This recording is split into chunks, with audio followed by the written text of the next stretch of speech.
2020. It was a year filled with unpredictable horrors. And while some people called it the beginning of the end, I called it the beginning of my physical therapy education. And this is how I chose to do it.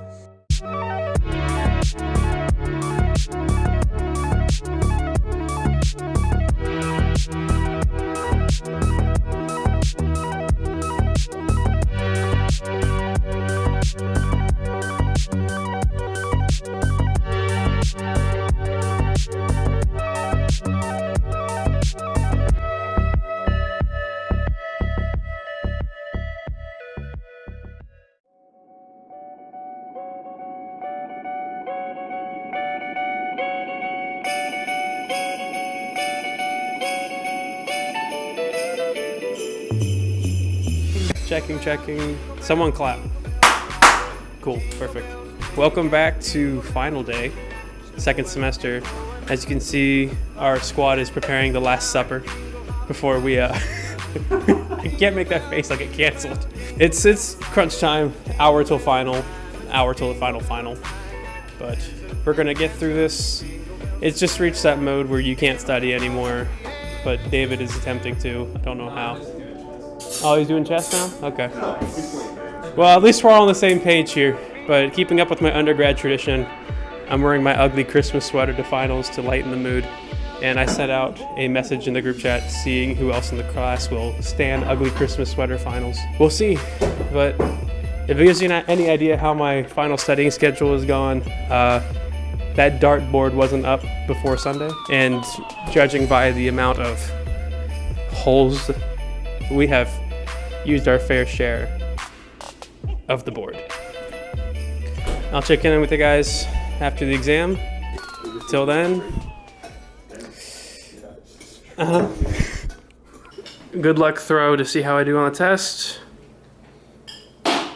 That's a 6. 6%. I think. 60%. 6 out of 20.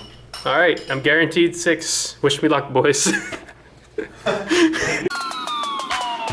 Krusty Krab pizza is the pizza for you and me. All right, this is exceedingly good for my blonde and balding head.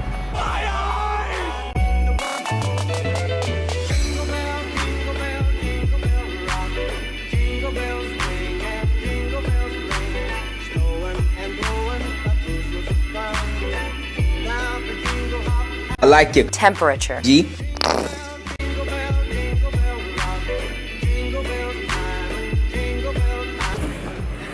Alright, test is about to start. See you on the other side.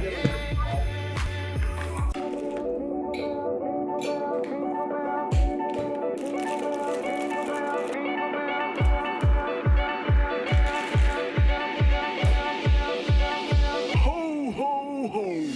1, 2, skibidi-doo. Alright, test is finally over. Came home, and time to start the celebrations. But first I have to attend a meeting with a prospective professor. So just getting a feel for how next year goes. And while I'm doing that, I'm gonna let Josh from another time tell you a few tips and tricks about how to study for each individual class for those coming behind me.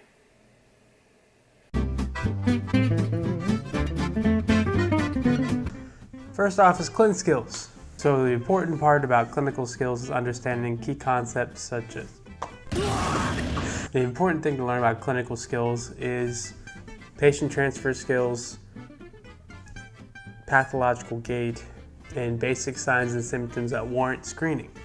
So through my example of working on patient skills, review all of the video material they give you, but be plenty of practice in actually doing the skills yourself. I had several instances where I had to work with patients my size or a little bit smaller.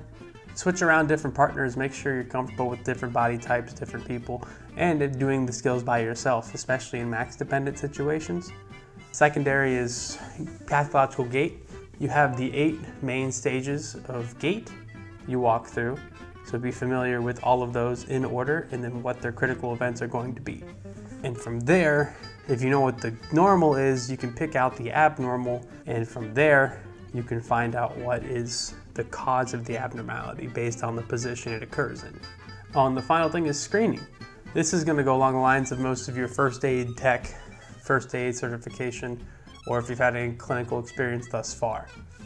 We covered mostly pulmonary, range of motion testing, that's what this goniometer is for, neuromuscular screening, using your reflexes and other neural tests to make sure you understand upper and lower motor neuron lesions. You'll also be familiar with mental screening, as well as a general integumentary screen. So that covers everything from bruising, swelling, lesions versus wounds, and pressure ulcers, which are very important for inpatient and outpatient settings. Tissue mechanics. So for those unaware, that is understanding the properties of different tissue types. This will be crucial for your practice because given the time since the injury occurred and certain symptoms through their treatment, you'll be able to understand what they're capable of progressing in through your home exercise plans. This class was difficult, but to put it in perspective, one thing that made it simpler for me was I just treated it like a exercise regimen you would make for a client as a personal trainer. You're gonna have a goal for a stage of healing, and once you meet that goal, you update your treatment plan to accommodate the goals of the next stage of healing. Just like the simulation.